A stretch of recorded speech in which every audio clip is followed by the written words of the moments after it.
बच्चों welcome back. तो हम लोग डिस्कस कर रहे थे लिपिड्स, और लिपिड्स के अंदर हमने सिंपल लिपिड्स और कंपाउंड लिपिड्स या कॉम्प्लेक्स लिपिड्स पढ़े। इसके अलावा हमारी जो थर्ड कैटेगरी हो जाती है बच्चों वो ड्राइव्ड लिपिड्स की हो जाती है। तो नेक्स्ट जो एग्जाम कैटेगरी हम डिस्कस करेंगे ये ड्राइव्ड लिपिड्स की हो जाती है। इसमें प्रोटीन वर्ड पता नहीं क्यों लिखा गया है, इसमें लिपिड वर्ड लिखा जाना है, जल्दीबाजी में शायद कहीं लिखा गया होगा नोट्स बनाते समय मेरे। ठीक है, तो ड्राइव्ड लिपिड्स जो हैं बच्चों ऐसे लिपिड्स हैं वो जो कि सिंपलर लिपिड से क्या होंगे, डिराइव होंगे, जो कि लिपिड से क्या होंगे, ड्राइव होंगे। ठीक है ना, ये ड्राइव होंगे।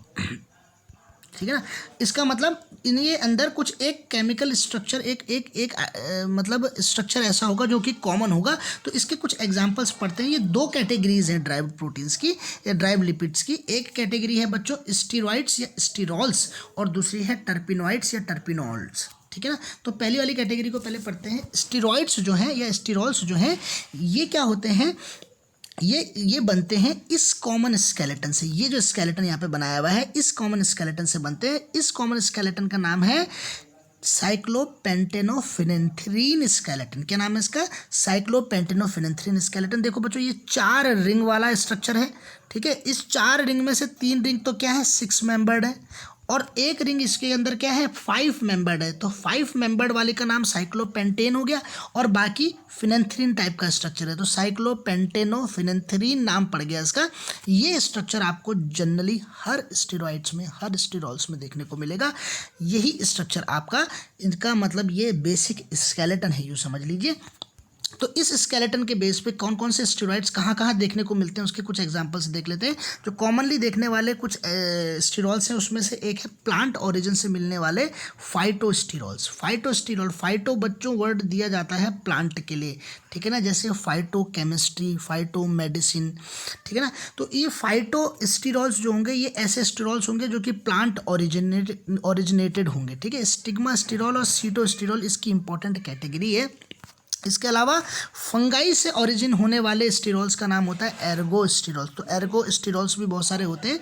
ठीक है ना, जैसे हमारे बॉडी के अंदर कोलेस्टेरॉल होता है वैसे फंगस के अंदर एर्गोस्टेरॉल होता है। ये भी वर्ड यहाँ पे याद रखने वाली बात है।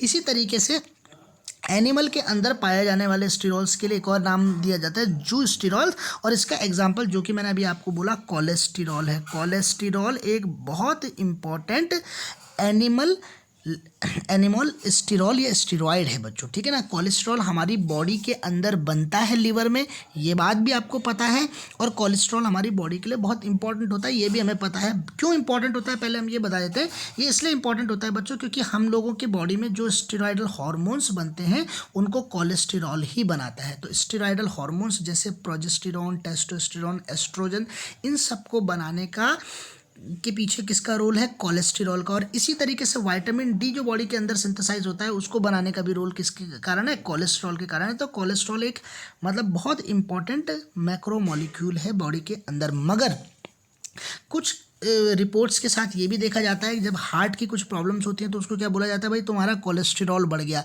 तो कोलेस्ट्रॉल में भी गुड कोलेस्ट्रॉल और बैड कोलेस्ट्रॉल का एग्जांपल वो आते हैं, केसेस आते हैं। तो ज़्यादा अगर कोलेस्ट्रॉल की लिमिट हो जाती है तो उस आदमी के साथ क्या हो जाता है, उसकी आर्टरी वगैरह में ब्लॉकेज हो जाती है। जो कॉरोनरी आर्टरीज होती हैं जो हार्ट को ब्लड ले जाती हैं, उसमें अगर कोलेस्ट्रॉल डिपॉजिट हो जाता है तो वहाँ पे ब्लड प्रेशर बढ़ जाना और स्ट्रोक्स पड़ने की संभावनाएं बढ़ जाती है। तो इस तरीके के कुछ एग्जांपल्स भी देखने को मिलते हैं। तो एनिमल कोलेस्टेरॉल और एनिमल जो स्टेरॉल्स हैं वो उसमें कोलेस्ट्रॉल एक इंपॉर्टेंट एग्जाम्पल आता है। और जो नेक्स्ट इंपॉर्टेंट कैटेगरी है इस ये डिराइव्ड लिपिड्स की, तो इन ड्राइव्ड लिपिड्स की जो कैटेगरी है उसमें टर्पिनॉइड्स आता है। टर्पिनॉइड्स बोलें या टर्पिनॉल्स बोलें, ये जनरली क्या होते हैं बच्चों, ये ज़्यादातर प्लांट पे बनते हैं, प्लांट के अंदर सिंथेसाइज होते हैं। ठीक है, और बहुत कॉमन एक रूप है इसका एसेंशियल ऑयल।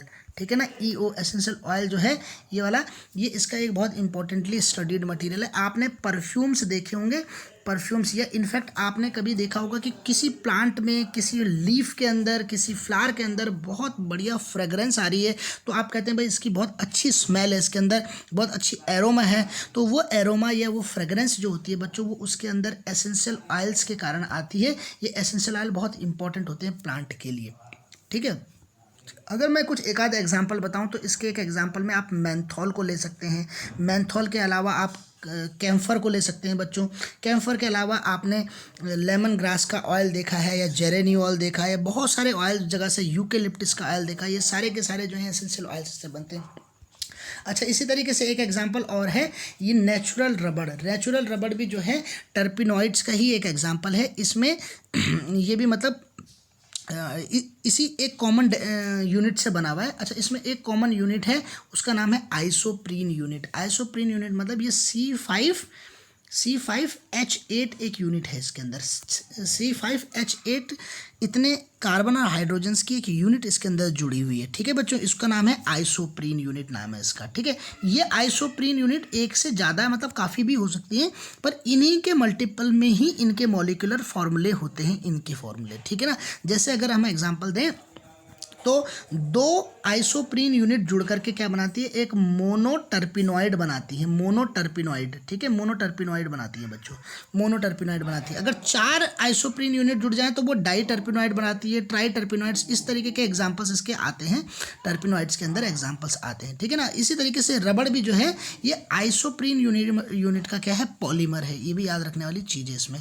इसी तरीके से आइसोप्रीन यूनिट से विटामिन ए, जिसका नाम रेटिनॉल है, या फिर इसका जो बायोलॉजिकल प्रिकर्सर है जो इसका, जिससे ये सिंथेसाइज होता है विटामिन ए, उसका नाम है कैरोटीन, जो कि विटामिन ए बनाने के लिए इम्पॉर्टेंट है, जो कि कैरेट के अंदर पाया जाता है। वो भी सब के सब जो एग्जांपल हमने दिए हैं ये किसके एग्जांपल से बच्चों, टर्पिनॉइड्स के एग्जांपल है। तो इसके साथ हम लोगों ने अभी ये पहले फेज़ के लिपिड्स डिस्कस कर लिए। अब इसके बाद हम लोगों को लिपिड्स की कुछ प्रॉपर्टीज़, फिजियोलॉजिकल प्रॉपर्टीज़ देखनी है, वो थर्ड पार्ट में हम लोग डाल देंगे। ठीक है।